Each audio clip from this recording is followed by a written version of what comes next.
भारती मोरे ज्ञानदीप स्त्री जागृती मंच डोंबिवली या संस्थेच्या माध्यमातून गेली काही वर्ष एकल महिलांच्या प्रश्नावर आमचं काम चालू आहे। महात्मा ज्योतिबा फुले आणि सावित्रीबाई फुले यांनी त्या काळामध्ये एकल महिलांच्या म्हणजे विधवांच्या प्रश्नावर लक्ष केंद्रित केलं। केशवपनासारख्या अतिशय क्रूर अशा रूढीपासून त्यांनी विधवा स्त्रियांची मुक्तता केली आणि ती करत असताना त्यांनी वेगवेगळ्या मार्गांचा अवलंब केला। त्यातलं सर्वात महत्त्वाचं आपण त्याची कायम आठवण ठेवली पाहिजे ते म्हणजे नाभिकांचा संप।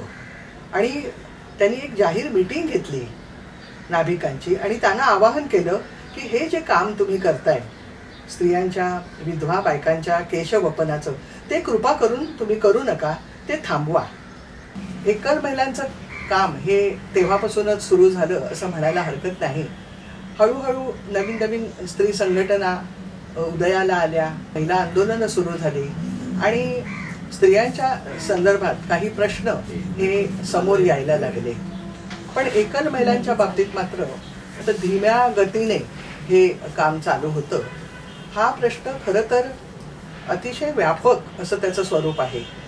म्हणजे जर त्याचं असं आपण वर्णन केलं की लोकल टू ग्लोबल तर ते वावगं ठरणार नाही, कारण अगदी वस्ती पातळीपासून ते आंतरराष्ट्रीय स्तरापर्यंत एकल महिलांचे प्रश्न हे अतिशय गंभीर स्वरूपामध्ये समोर होते, परंतु त्याला दृश्य स्वरूप द्यायचं किंवा त्याचं गांभीर्य लोकांसमोर मांडण्यासाठी काही संस्था संघटना पुढे आल्या आणि हे काम त्यानंतर सुरू झालं। एकल महिलांसाठी काम तर सुरू झालं, पण मग एकल महिलांची आपल्याला काहीतरी व्याख्या किंवा वर्गवारी करणं गरजेचं वाटलं आणि मग असा एक निर्णय घेण्यात आला की एकल महिला म्हणजे विधवा, घटस्फोटिता, परित्यक्ता आणि प्रौढ अविवाहित। आणि मग ह्या सगळ्यांचे प्रश्न बघता त्याच्यामध्ये जी काही समान अशा गोष्टी होत्या किंवा त्यांच्या प्रश्नांचं एक काही सूत्र असं समान ठरवण्यात आलं आणि त्यानंतर कामाला थोडासा वेग आला। हा प्रश्नाची व्याप्ती आपण पाहिली, पण आकडेवारी सुद्धा आपण लक्षात घेतली पाहिजे। खरं म्हणजे जनगणना जी दर 10 वर्षांनी होते त्यामध्ये एकल महिलांचा एक वेगळा विचार व्हायला हवा किंवा वेगळी नोंद व्हायला हवी असा महिला आंदोलनांचा आग्रह आणि मागणी होती, पण अजूनही त्याला फारसं काही त्याकडे लक्ष दिलेलं नाही। पण तरी सुद्धा जे काही आकडेवारी उपलब्ध आहे ती आपण पाहूया। 2011च्या जनगणनेनुसार आपल्याकडे महाराष्ट्रातले जे आकडे आहेत त्यामध्ये असं एक लक्षात येतं की 25 लाख कुटुंब प्रमुख स्त्रिया आहेत। एवढी नोंद अर्थात त्या एकल महिला आहेत, पण हे आकडेवारी वाचून कुणाला असं वाटेल की अरे वा, म्हणजे स्त्रिया सक्षम होत आहेत आणि कुटुंब प्रमुखाची जबाबदारी त्या अत्यंत समर्थपणे आणि यशस्वीरित्या सांभाळत आहेत। पण कृपा करून असा गैरसमज करून घेऊ नका, कारण ह्या स्त्रियांची एकंदरीत कौटुंबिक किंवा जी काही आर्थिक ही जी स्थिती आहे ती आपण लक्षात घेतली पाहिजे, कारण ह्या सगळ्या परिस्थितीमुळे त्यांना ते जबाबदारी स्वीकारावी लागली आहे। त्या दृष्टीनं त्या सक्षम तर नाहीच आहेत, पण अचानक हे सगळं घडल्यामुळे त्या अतिशय गोंधळलेल्या घाबरलेल्या आहेत आणि 25 लाख हा आकडा जरी मोठा दिसत असला तरी सुद्धा त्यांना ह्या सगळ्या जबाबदाऱ्या सांभाळताना तारेवरची कसरत करावी लागते आणि अतिशय मोठा संघर्ष सुद्धा त्यांना करावा लागतो।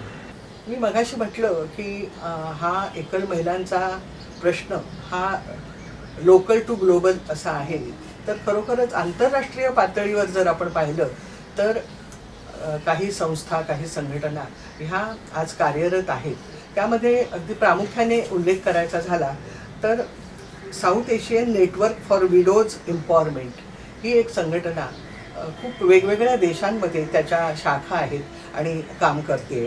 तसंच गिल्ड ऑफ सर्व्हिसेस ही संस्थासुद्धा एकल महिलांच्या सक्षमीकरणासाठी प्रामुख्याने काम करते। गिल्ड ऑफ सर्व्हिसेस या संस्थेचं एक वेगळेपण मला इथं सांगावंसं वाटतं, ते म्हणजे आपल्याकडच्या वृंदावन किंवा मथुरा इथे ज्या निराधार विधवा आहेत त्यांच्या सक्षमीकरणाचं काम ही संस्था करते।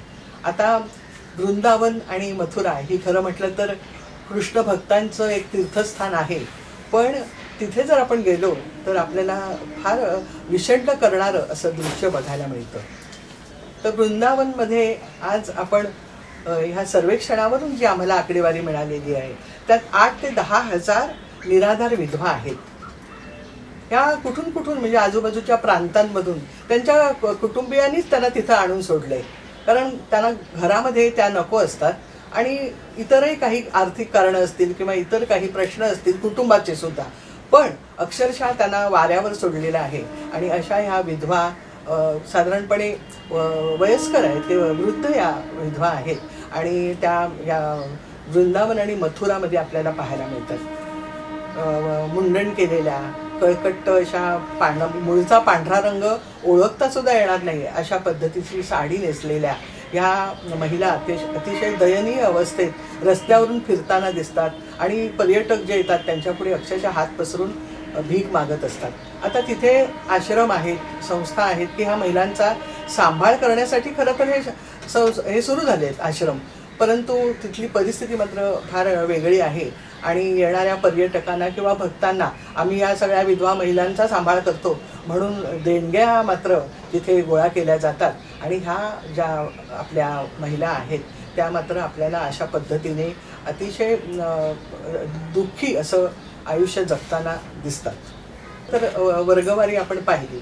आता ह्या काय प्रमुख त्यांचे प्रश्न कोणते आहेत तर त्याची सुद्धा आपण एक जी काही यादी आहे किंवा ठळक जे मुद्दे आहेत ते आपण पाहूया.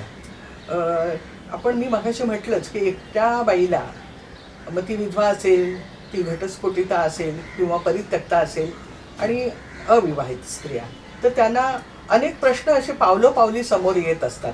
तर त्यापैकी ठळक प्रश्न किंवा ठळक समस्यांचा आपण आता पाहूया. सुरक्षितता, आर्थिक प्रश्न, घराचा प्रश्न. आता इथे आपल्याला एक लक्षात घेतलं पाहिजे की साधारणपणे आपण सक्षम किंवा सुशिक्षित शहरी स्त्रियांचा विचार इथे केलेला नाही आहे, तर ज्या तळागाळातल्या कष्टकरी आणि वंचित गटातल्या ज्या एकल महिला आहेत त्यांच्या बाबतीत आपण हे काम सुरू केलेलं आहे.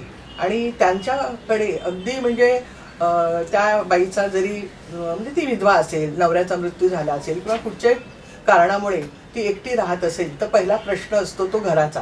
कारण तिला सासर आणि माहेर दोन्ही घराचे दरवाजे बरेचदा बंद होतात आणि अर्थातच तिथूनच तिला आपल्या नव्या आयुष्याची सुरुवात करावी लागते.